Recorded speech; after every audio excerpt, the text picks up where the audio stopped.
도시 중에 7번째 같습니다. 공업도 상당히 발달했고 공화국의 장자라는 그런 별명까지 있을 정도로 중공업이 굉장히 발달한 도시였습니다. 또 석유도 그때 남아 있었고 석탄도 많았고 그래서 굉장히 또 잘 사는 도시였고 또 러시아 사람들도 많이 다녔습니다. 근데 우리가 숙소를 잡고 있었던 곳이 그 동물원하고 가깝습니다. 그 동물원에 그때의 동물원에 판다가 있었고 호랑이 있었고 코끼리 있었고 없는 동물이 없었습니다. 그 동물원이 중국에서 7대 동물 중에 또 7번째래요. 그것도 참 신기하게 7대 동물원 중에 7번째래요. 별별 거기서 판다 곰도 보고 사자도 보고 기린도 보고 별거 다 봤습니다. 근데 물론 아름다고 귀여운 것들도 많지만은 제가 한 가지 동물을 보면서 굉장히 인상이 깊었습니다. 그 동물을 보는 순간에 이게 바로 세상이구나 이라는 생각이 들었습니다. 쭉 동물을 보다가 파충관이라는 것이 있었습니다. 파충관에 가보면 뭐 악어도 있고 도마뱀도 있고 또 뱀도 있습니다. 그리고 구렁이도 있는데 구렁이가 얼마 굵으냐면 이만큼 굵어요. 이만큼 굵는데 길이가 한 3m, 4m 돼요. 두 마리 있는데 하나는 굉장히 크고 하나는 그거보다 조금 작습니다. 또 아래 트고 다 이렇게 쉬는 것 같아요. 유리에다가 유리상자 이만큼 큰 유리상자에다가 넣어놨는데 두 마리 있고 그 옆에는 그 나무 같은 거 이렇게 있고 그 다음에 이제 거기 안에 토끼 2마리가 있어요. 토끼 2마리. 그리고 그 유리 상자이기 때문에 거기 나무에는 새도 2마리 있어요.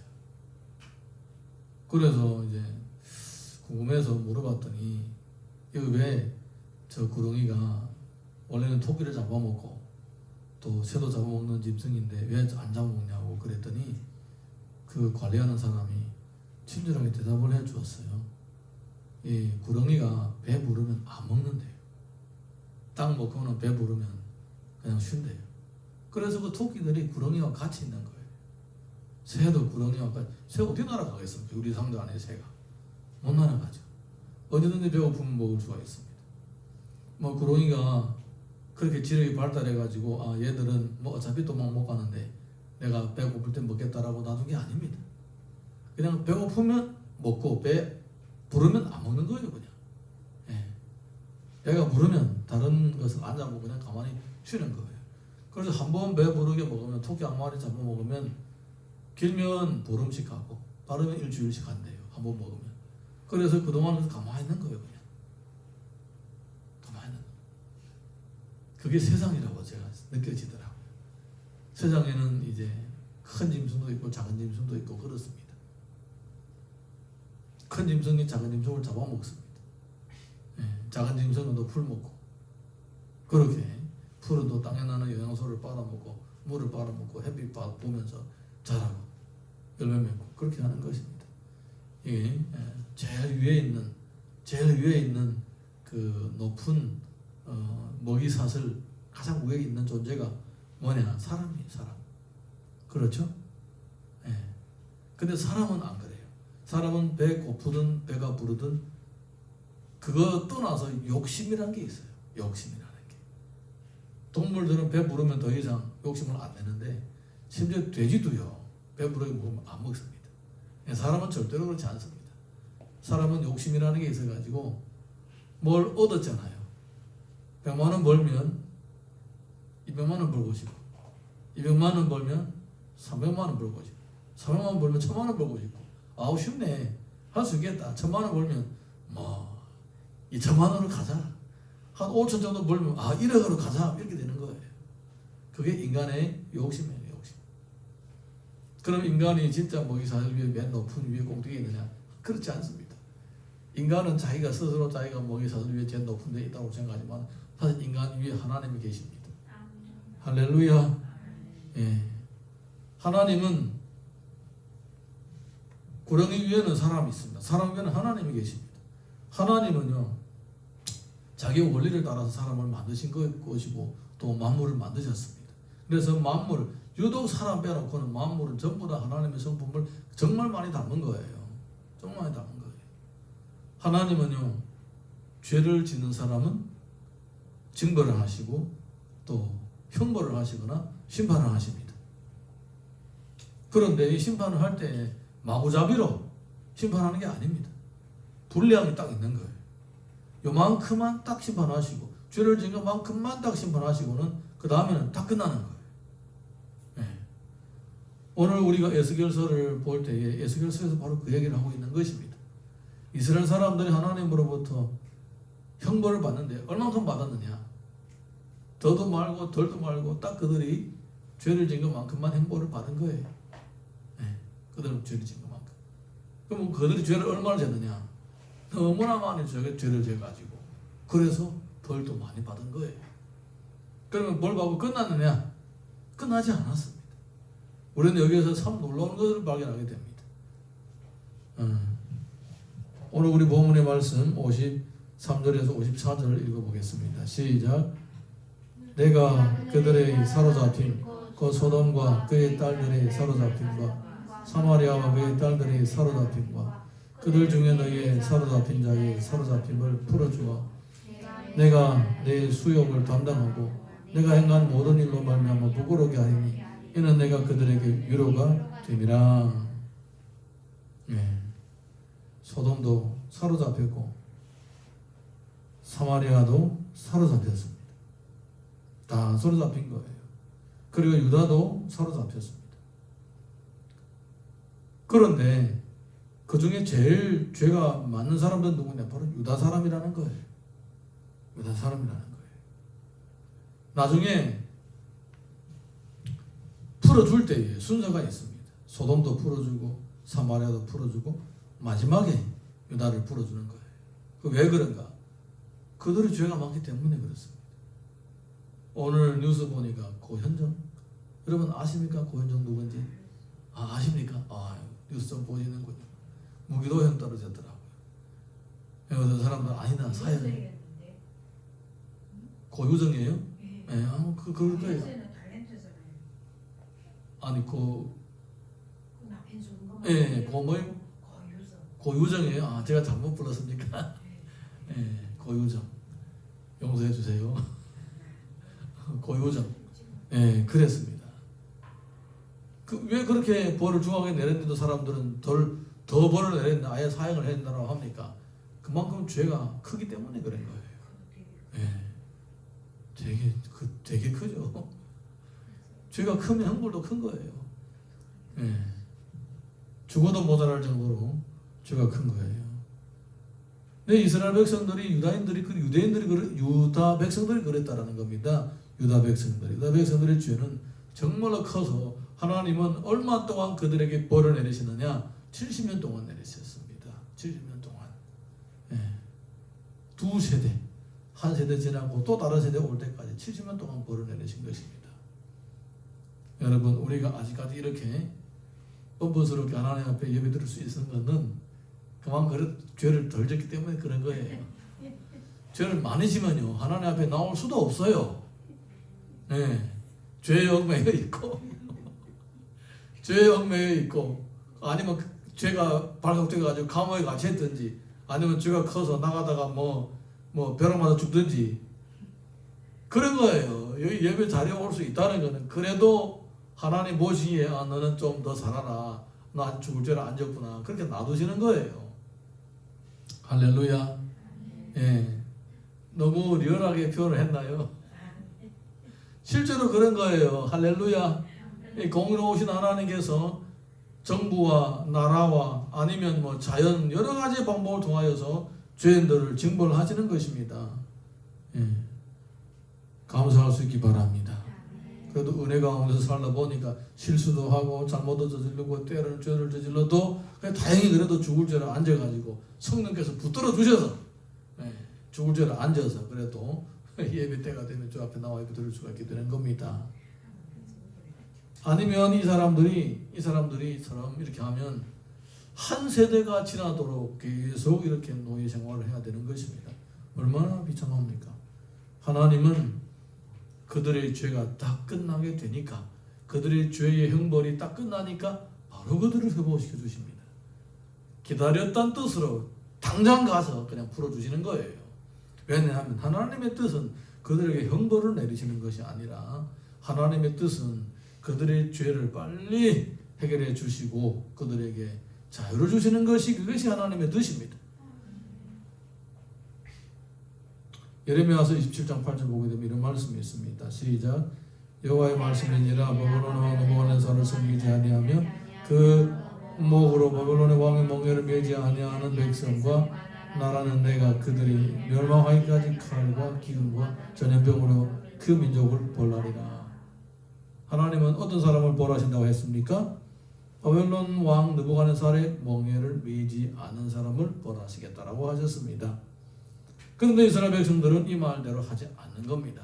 여러분, 뭐 사람 죽이고 불 지르고 독질하고 이것도 죄겠지만은 하나님의 말씀대로 하지 않는 그 자체가 본질적이고 가장 악랄한 죄인 것을 기억하시기 바랍니다. 뭐 성경대로 살지 않은 건 뭐 대수롭냐? 누가 나를 뭐 성경대로 살지 않았다고 책망하냐? 예, 사람들은 모르죠. 근데 하나님은 다 보고 계시는 거예요. 주님은 보고 계십니다. 예. 자, 우리 이어서 28장 예레미야서 28장 4절을 보겠습니다. 시작. 내가 또 유다의 왕 여호야김의 아들 여고니야와 바벨론으로 간 유다 모든 포로를 다시 이곳으로 돌아오게 하리니 이는 내가 바벨론의 왕의 멍에를 꺾을 것임이라 여호와의 말씀이라 하니라. 그러니까 그들의 죄의 형벌의 날이 차니까 하나님은 그들의 목에다가 씌워주었던 멍에를 하나님이 꺾어버리신다는 것입니다. 여러분, 이 말씀을 유념하게 잘 보셔야 되는 거예요. 이스라엘이 유다 백성이 죄를 지니까 하나님은 바벨론이라는 이 멍에를 그들의 목에다가 꽉 씌워놓은 거예요. 여기에서 노예진 해라고 씌워놓은 겁니다. 예, 이 멍에가 바로 바벨론 사람들이에요. 그런데 그들의 형벌이 다 끝나니까 하나님이 멍에를 내려놨다고 그랬습니까? 멍에를 내려놓은 거예요? 예, 꺾어버렸다고 했습니다. 멍에를 아예 불쏘시개로 만들어버린 거예요. 아예 멍에 역할도 못하게 꺾어버렸다는 겁니다. 예, 명심하셔야 되는 거예요. 이만큼 하나님은 아주 확실하게 다시는 겁내지 말라고, 멍에는 이제 존재하지 않는다라는 거예요. 멍에를 목에다 맸다가 내려놓은 게 아닙니다. 아, 너 다시 그러면 멍에를 또 맬게, 이런 게 아니라 아예 꺾어버리시는 거예요. 이제는 멍에가 없다. 예. 하나님은 이스라엘 백성들과 새로운 시작을 하는 것입니다. 할렐루야. 하나님께서 그들에게 자유를 주시는 것은 완벽한 자유입니다. 두려움이 있는 것이 아닙니다. 너 지금 보면서 하나님 잘못하면 또 나한테 멍에를 매줄 수도 있겠다라고 이런 두려움 가운데서 멍에를 쳐다보면서 쩔쩔매면서 신앙생활하는 것이 아니라 이제는 완전한 자유 가운데서 더 이상 멍에에 걱정과 두려움이 없이 살도록 그렇게 하나님 만들어주시는 것입니다. 이런 것들을 통해서 우리는 하나님은 얼마나 백성들에게 자유를 주시기를 원하시는지 알 수가 있는 것입니다. 우리는 안 그러죠. 자녀들을 교육할 때 애를 때리고 나서 회초리를 벽에다 걸어놓죠. 너 말 안 들으면 저 회초리를 때린다 이러잖아요. 하나님은 안 그러셨다는 거예요. 하나님은 멍에를 메고 멍에를 꺾었다는 거예요. 얼마나 큰 은혜인지 모릅니다. 완벽한 회복이고 완벽한 자유인 것입니다. 예레미야서 29장 14절 보겠습니다. 시작. 이것은 여호와의 말씀이니라. 나는 너희들을 만날 것이며 너희를 포로된 중에서 다시 돌아오게 하되 내가 쫓아 보내었던 나라들과 모든 곳에서 모아 사로잡혀 떠났던 그곳으로 돌아오게 하리라. 이것은 여호와의 말씀이니라. 여러분, 하나님의 구원은 두려움을 동반한 것이 아니라 완벽한 자유임을 기억하시기 바랍니다. 예, 내가 하나님을 믿을 때 아직까지 형벌이 두렵다. 예, 아직까지 형벌이 두렵다. 이미 다 끝났는데도 형벌이 두렵다. 그러면 하나님 앞에서 마음 정리를 다시 해야 되는 거예요. 진짜로 존재하고 있는 진노를 내가 두려워하는 건지 아니면 옛날에 하나님으로부터 징계를 받았던 그 아픔이 아직 두려움으로 남아있는지 분별을 해야 되는 것입니다. 내가 죄를 졌는데 아직도 죄를 짓고 있는데 두려움이다. 그건 당연한 것입니다.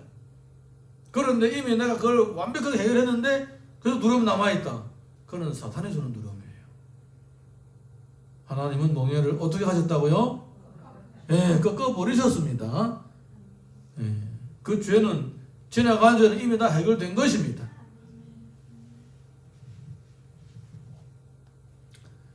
자, 55절에서 58절 본문의 말씀 읽습니다. 시작. 내 아우 소돔과 그의 딸들이 옛 지위를 회복할 것이며 사마리아와 그의 딸들도 그의 옛 지위를 회복할 것이며 너와 내 딸들도 너의 옛 지위를 회복할 것이니라. 내가 교만하던 때에 내 아우 소돔을 내 입으로 말하지도 아니하였나니 곧 내 악이 드러나기 전이며 아람의 딸들이 너를 능력하기 전이며 내 사방에 둘러있는 블레셋의 딸들이 너를 멸시하기 전이라. 내 음란과 내 가증한 일을 내가 담당하였느니라. 나 여호와의 말이니라.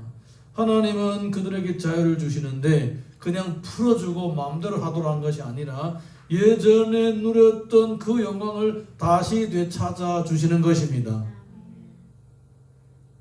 원래는 아무도 그들을 손가락질 못했고 아무도 그들을 비우지 못했습니다. 그들의 영광은 놀라웠습니다. 그런데 그들이 죄를 짐으로 인해서 다른 사람에게, 다른 민족과 나라들에게 손가락질을 받게 되고 또 비웃음거리가 되었던 것입니다. 그런데 이제는 더 이상 예전에 그렇게 영광스럽고 아무도 그들을 함부로 말하지 못했던 것처럼 그렇게 회복해 주시겠다는 것입니다. 원래대로 회복해 주시겠다는 겁니다. 예레미야서 24장 6절 7절 봅니다. 시작. 내가 그들을 돌아보아 좋게 하여 다시 이 땅으로 인도하여 세우고 헐지 아니하며 심고 뽑지 아니하겠고 내가 여호와인 줄 아는 마음을 그들에게 주어서 그들이 전심으로 내게 돌아오게 하리니 그들은 내 백성이 되겠고 나는 그들의 하나님이 되리라. 하나님은 그들에게 형벌을 주시면서 그들의 죄를 벌하시면서 자신은 거룩하시고 공의로우신 하나님이시라는 것을 보여주셨습니다. 그러므로 죄를 짐으로 인해서 그 죄의 형벌을 받으면서 하나님은 이런 분이시구나, 하나님은 죄를 용납하시는 분이 아니시구나, 죄는 놔두면 안 되겠구나라는 이런 마음을 가지게 되는 것입니다. 자, 우리 예레미야서 31장 12절 시작. 그들이 와서 시온의 높은 곳에서 찬송하며 여호와의 벚꽃 곡식과 새 포도주와 기름과 어린 양의 떼와 소의 떼를 얻고 크게 기뻐하리라. 그 심령은 물된 동산 같겠고 다시는 근심이 없으리로다 할지니라. 다시는 근심이 없으리로다 할지니라. 이렇게 완벽한 회복을 해주셔서 예전에 죄를 진 흔적이라든가 죄로 인하여서 남았던 마음의 상처라든가 흔적조차도 없어졌다라는 것입니다. 근심조차도 없다라는 거예요. 철저한 회복을 말씀하시는 것입니다. 그리고 삶의 회복도 허락하십니다. 곡식도 회복해 주시고 포도주도 기름도 어린 양도 소떼도 다 회복해 주시는 거예요. 하나님의 회복은 완전한 회복이면서 또 완벽한 회복입니다. 모든 영역을, 잃어버렸던 모든 영역을 다 회복시켜 주시는 거예요. 여러분, 혹시라도 남 모르는 죄 때문에 고통당하고 있다면 철저히 그 죄를 버림으로 그 죄와 단절함으로써 이런 회복을 주시는 하나님의 은혜를 체험하시기를 예수님의 이름으로 축복합니다. 에스겔서 16장 59절에서 60절 봅니다. 시작. 나 주 여호와가 이같이 말하노라. 내가 맹세를 멸시하여 언약을 배반하였으니 내가 내 행한 대로 내게 행하리라. 그러나 내가 너희 어렸을 때에 너와 세운 언약을 기억하고 너와 영원한 언약을 세우리라. 죄 때문에 벌은 하되 이제는 영원한 언약을 세우겠다라는 것입니다. 여러분, 언약이라는 말을 복잡하게 생각하지 마십시오. 예를 들면 이런 거예요. 청춘 남녀가 둘이 만나서 서로 약속을 합니다. 우리 이제 알콩달콩 싸우지 말고 가난하든 부유하든 병들든 건강하든 젊든 늙든 평생 서로 이 검은 머리가 팥뿌리가 되도록 그렇게 살자. 서로가 약속을 하죠. 뭐 굳이 이렇게 약속하지 않아도 결혼식장에서 약속문을 읽습니다. 주례자가 읽어줍니다. 이대로 하겠느냐 물어봅니다. 그래서 신랑도 그렇게 하겠다고 하고 신부도 그렇게 하겠다고 약속합니다. 그게 뭡니까? 약속을 하는 거예요. 약속. 그 약속을 한다는 말은 무슨 말이냐면 대화가 된다는 것입니다. 서로 말귀를 알아듣고 서로가 상대방의 요구를 만족시켜 주겠다라고 맹세를 하는 것입니다. 그게 약속이에요. 그 약속이에요. 그런데 하나님하고 이스라엘 백성 사이에 그런 약속을 한 거예요. 그러니까 하나님과 이스라엘 백성 사이에는 원래는 대화가 된 거예요. 그런데 이스라엘 백성이 먼저 그 약속을 파기한 거예요. 그 약속의 조항대로 지키지 않은 거예요. 그래서 하나님 쪽에서 야 이봐라 너 약속대로 하지 않았잖냐, 너 지금 잘못한 거 맞지? 그랬더니 이 사람들이 인정을 안 하는 거예요. 끝까지 인정을 안 하는 거예요. 그러니까 하나님께서 좋다 그러면 네가 먼저 약속을 파기했으니까 그러면 나도 약속을 파기하겠다. 나도 너한테 잘해주겠다 한 거 취소하겠다. 그리고 하나님이 취소하니까 이스라엘 백성들은 원래대로 돌아간 거죠. 원래는 뭐였습니까? 애굽 땅에서 노예 생활을 했잖아요. 그래서 이 사람들이 다시 노예 생활을 하게 된 거예요. 이번엔 땅을 바꿨습니다. 애굽은 아니고 저 바벨론에 가서 노예 생활을 하는 거예요. 그런 거예요. 그런데 그 노예 생활이 끝나면서 그들의 형벌의 날이 끝나면서 하나님은 그들과 이제는 옛날처럼 그런 약속이 아니라 이제는 영원한 약속을 하겠다는 겁니다. 예, 영원한 약속을 하겠다는 거예요. 더 이상은 이제 바뀔 수가 없도록 생명처럼 지키도록 약속을 다시 하겠다라는 거예요.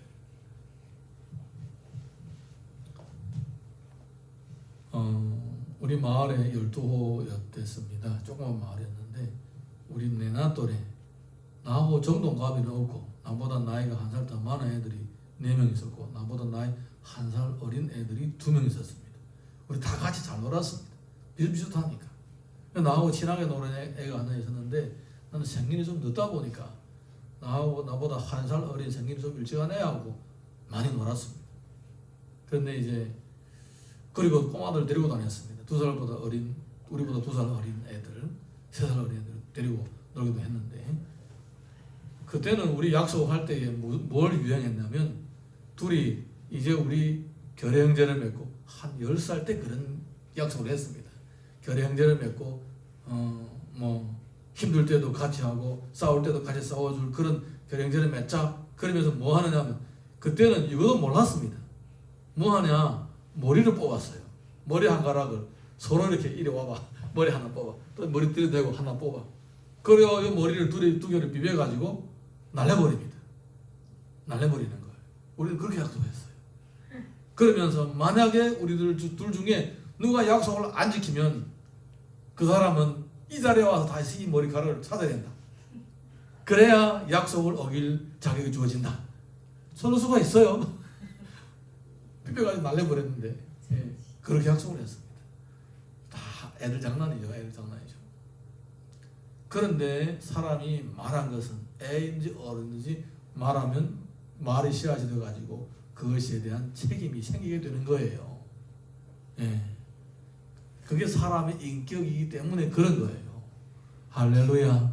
내가 하겠다라면 해야 되는 것입니다. 하지 않으면 내 인격이 손상되는 거예요. 인격이 손상되는 거예요. 그래서 함부로 말하지 말고 말한 것은 지키라고 하는 거예요. 어쨌든 하나님께서는 이스라엘 백성들과 영원한 언약을 맺겠다. 이제는 다시 언약을 맺겠다. 이렇게 말씀하시는 것입니다. 에스겔서 37장 26절에서 27절 봅니다. 시작.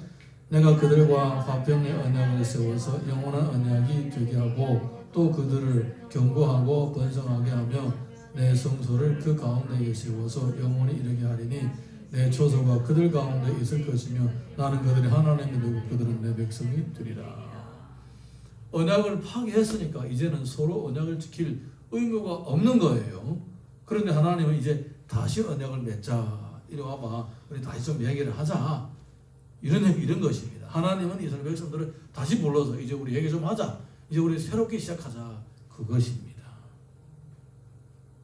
하나님은 이스라엘을 버리신 거 아니십니다. 하나님은 유다를 버리신 거 아니십니다. 오히려 관계를 새롭게 하시려고 그들의 형벌의 날이 끝나자마자 찾아오셔서 그들과 새롭게 약속을 맺자라고 하는 것입니다. 여기에서 우리는 끊임없는 하나님의 사랑을 볼 수가 있습니다. 호세아서 2장 18절 보겠습니다. 시작. 그날에는 내가 그들을 위하여 들짐승과 공중의 새와 땅의 곤충과 더불어 언약을 맺으며 또 이 땅에서 활과 칼을 꺾어 전쟁을 없이 하고 그들로 평안히 눕게 하리라. 우리 전사님 저 차 좀 옮겨주세요. 들어올 수 있는데 못 들어오겠나 봐.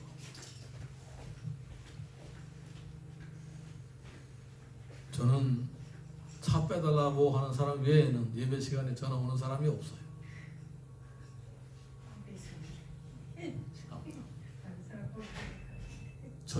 제가 여기에서 이 자리에서 사역을 6년 하면서 저희 생애 노방이 하나 있습니다. 뭐냐면 나만 차 세울 수 있는 주차장이 있었으면 좋겠다. 설교하다가 나가서 차를 빼줄 수는 없잖아요. 그래도 다행히 그럴 때마다 전도사님이 있었고 또 그래서 누가 빼줬지. 이리다가 달려갈 수 있습니까? 없잖아요. 참 골치 아파요. 그래서 오래전부터 한 5만 원 주고 주차장 하나 살까? 임대할까? 그 생각도 해봤습니다. 근데 뭐 일주일에 2번밖에 안 오니까 차를 몰고 2번밖에 안 오니까 굳이 그렇게 할 필요는 없잖아요. 참 머리 아파요. 차가 들어갈 수 있도록 만들어 놨는데 일부러 그렇게 참 도전하네. 여기서 보게 되면 하나님께서는 활과 칼을 끊는다라는 말씀은 무슨 말씀이냐면 전쟁이 이제는 나지 않게 하겠다라는 거예요. 칼을 놔두는 것은 언젠가 전쟁이 생길 수도 있다라는 거예요. 활을 놔두는 것도 언젠가 내가 누구를 쏠 수 있다, 공격할 수 있다라는 것을 염두에 두는 겁니다. 아예 활을 꺾어버리고 칼을 꺾는다는 것은 이제 나는 싸우지 않겠다라는 거예요. 하나님은 이렇게 함으로써 더 이상 다시는 전쟁을 하지 않는다라는 것을 보여주는 겁니다. 이렇게 하나님께서는 하나님을 철저하게 의지하고 신뢰하고 그 약속을 따라서 사는 백성들에게 평화를 약속하시는 것입니다. 평화를 주겠다라는 겁니다. 세상은 문제가 많죠. 코로나가 딱 오면서부터 많은 사람들이 고민에 빠지고 걱정에 빠지고 직장 때문에 또 생계 때문에 미래를 두려워하고 있죠. 그런데 여러분 우리가 하나님의 말씀대로 주님께서 우리와 약속하신 그 약속대로 살면 하나님은 우리들에게 평안을 주십니다. 어떤 상황 가운데서도 평안을 주십니다. 나 하나님과 직접 약속을 안 했는데요. 내가 언제 하나님과 대화한 적이 있어요? 여러분 이렇게 오리발 내밀 수도 있지만은 그럴 수가 없어요. 왜냐하면 여러분 기도하지 않았어요? 기도는 하나님과의 대화예요. 여러분 성경 읽지 않았어요? 이 성경은 하나님께서 우리에게 하신 말씀이에요. 그래서 이 말씀 붙잡고 우리가 하나님과 대화를 했으니까 하나님과 나와 이미 언약의 관계가 맺어진 거예요. 그러니까 하나님 앞에 내가 그러지 않았다라고 하나님과 약속의 관계가 없다라고 그렇게 부인할 수가 없는 상황입니다. 지금 우리가. 그리고 그러지도 않을 것이고 하나님과 동행하며 그 약속대로 사는 것이 얼마나 복된 삶인데 이 좋은 믿음의 삶을 쉽게 버릴 수가 있겠습니까? 그런 사람 다 바보예요. 바보. 하나님과 동행하고 믿음으로 사는 삶을 버리는 사람 진짜 바보예요. 어리석은 거예요. 감히 멍청하다라고는 말 못하겠습니다. 어리석은 거예요. 어리석은 거예요. 하나님과 동행하는 사람은 얼마나 복된데 영원히 지켜주시겠다고 평강을 주시겠다고 그리고 삶의 모든 영역을 다 회복시켜 주시겠다고 하는데 얼마나 좋습니까? 할렐루야. 61절에서 63절 봅니다. 시작. 내가 내 형과 아우를 접대할 때에 내 행위를 기억하고 부끄러워할 것이라. 내가 그들을 내게 달러 주려니와 내가 내 아우를 만나는 게 아니니라. 내가 내게 내 언약을 세워 내가 여호와인 줄 내가 알게 하리니 이는 내가 내 모든 행한 일을 용서한 후에 내가 기억하고 놀라고 부끄러워서 다시는 입을 열지 못하게 하려 함이니라. 주 여호와의 말씀이니라.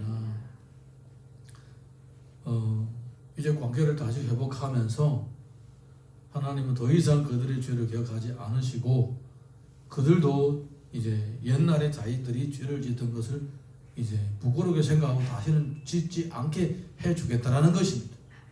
할렐루야. 이것은 무엇이냐? 내가 잘했기 때문에 하나님이 나와 관계를 회복했다라고 그렇게 말을 못하게 하겠다라는 거예요. 네. 여러분, 우리가 하나님의 자녀가 되고 또 믿음으로 살아가는 것은 전적으로 하나님의 은혜입니다. 하나님이 자비로우시고 은혜로우시기 때문에 신앙생활이 가능해진 것입니다. 출애굽기 34장 6절에서 7절 봅니다. 시작. 여호와께서 그의 앞으로 지나시며 선포하시되 여호와라 여호와라 자비롭고 은혜롭고 노하기를 더디하고 인자와 진실이 많으신 하나님이라. 인자를 천대까지 베풀며 악과 과실과 죄를 용서하니라. 그러나 벌을 면제하지는 아니하고 아버지의 악행을 자손 3, 4대까지 보응하리라. 제가 어릴 때에 성경 통독하면서 이 구절을 읽을 때마다 눈물이 났습니다. 여호와라 여호와라 어떤 분이신가? 자비롭고 노하기를 더디하시고 이런 분을 우리가 믿고 있는데 더 이상 뭐 두려울 게 있습니까? 과거의 잘못이 두려울 게 있습니까? 미래에 실수할까 봐 두려울 게 있습니까? 그럴 필요가 없는 거예요. 믿음으로 담대하게 살면 됩니다. 할렐루야. 에스겔서 35장 11절 보겠습니다. 시작. 그러므로 주 여호와의 말씀이라. 내가 나의 삶을 두고 맹세하노니 내가 그들을 미워하여 노하며 질투한 대로 내가 내게 행하여 너를 심판할 때 그들이 나를 알게 하리라. 예, 이렇게 하나님께서 죄를 심판하면서 자신을 알려주실 뿐만 아니라 또 요나서 4장 2절 보겠습니다. 시작. 여호와께 기도하여 여호와 내가 고국에 있을 때에 일을 하겠다고 말씀하지 아니하였나이까? 그러므로 내가 빨리 다시스로 도망하였사오니 주께서는 은혜로우시며 자비로우시며 노하기를 더디하시며 이내가 그 이상 뜻을 돌이켜 지향을 내리지 아니하시는 하나님이신 줄 내가 알았음이니이다. 이렇게 은혜를 받으면서도 하나님 어떤 분인지 안다는 거예요. 우리는 하나님으로부터 매를 맞음으로 하나님 이런 분이라고 알기도 하고 또 용서의 은혜, 죄 사함의 은혜를 누리면서도 하나님은 이런 분이시구나라고 알게 된다는 것입니다. 사랑하는 성도 여러분, 하나님은 우리를 벌을 해서 죽이려고 하는 것이 아니라 형벌을 통하여 하나님은 공의로우신 하나님이시라는 것을 보여주기 위한 것입니다. 그리고 우리에게 은혜를 주실 때는 우리를 방종하려고 하는 것이 아니라 하나님이 이렇게 회개하면 용서하시고 더 큰 은혜를 주신 하나님이시라는 것을 보여주는 것입니다. 에베소서 2장 8절 9절 보겠습니다. 네, 시작. 너희는 그 은혜에 의하여 믿음으로 말미암아 구원을 받았으니 이것은 너희에게서 난 것이 아니요 하나님의 선물이라. 행위에서 난 것이 아니니 이는 누구든지 자랑하지 못하게 함이라. 구원은 전적으로 하나님의 은혜입니다. 우리가 하나님의 자녀가 된 것도 은혜이며 이 땅에서 믿음으로 사는 것도 은혜입니다. 거기에서 손톱만큼도 내 공로가 들어가지 못합니다. 전적으로 하나님의 은혜입니다. 고로새서 2장 6절 보겠습니다. 시작.